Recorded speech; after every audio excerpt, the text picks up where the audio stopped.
नगरपालिका परिषद अमरोहा द्वारा माह फरवरी 2020 के अंदर कुछ वाहनों की खरीद की गई थी। उन वाहनों के संदर्भ में ये है कि माननीय सर्वोच्च न्यायालय द्वारा 31 मार्च 2020 यूरो 4 वाहनों की बिक्री और रजिस्ट्रेशन के लिए एक डेडलाइन डिक्लेयर की गई थी, लेकिन नगरपालिका परिषद ने उस माननीय सर्वोच्च न्यायालय के आदेश को दरकिनार करते हुए इस खरीद प्रक्रिया को शुरू किया और इसमें यूरो 4 वाहनों की खरीद की गई। ये सुना आपने, अमरोहा के आरटीआई एक्टिविस्ट सुनील कुमार चग्गा क्या कह रहे हैं।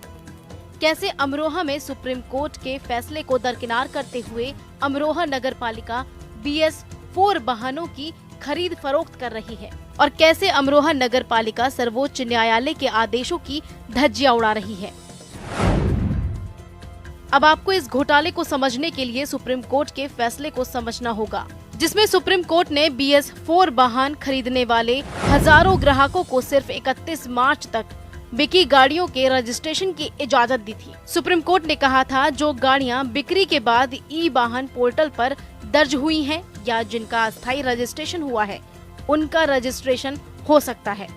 लेकिन अमरोहा नगरपालिका ने कोर्ट के इस फैसले के बाद भी नगरपालिका ने BS4 वाहन ठेकेदारों से उनकी असली लागत पर खरीदा, वो भी तब जब सरकार की ओर से इन वाहनों पर 20 से 30% की छूट भी दी गई थी। नगरपालिका अधिशासी अधिकारी द्वारा जो कथन किया गया है, उस कथन में वाहनों की जो कीमत बताई गई सार्वजनिक रूप से और जो कार्यालय में बिल के अंदर कीमत दर्ज है, उसके अंदर एक बहुत बड़ा अंतर है।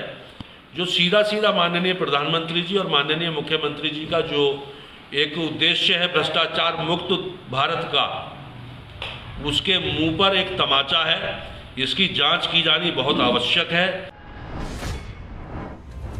साथ ही आपको ये जानकर हैरानी होगी कि ये वाहन अब नगरपालिका के ऑफिस में खड़े हुए धूल फांक रहे हैं। वक्त के साथ पुर्जे भी खराब होते जा रहे हैं, लेकिन नगरपालिका को इसकी भनक तक नहीं है।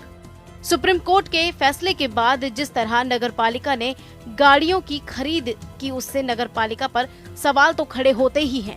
साथ ही सबसे बड़ा सवाल तो ये उठता है कि आखिर जब वाहनों को इस्तेमाल ही नहीं करना था तो उनकी खरीद क्या ठेकेदारों की जेब भरने के लिए की गई थी।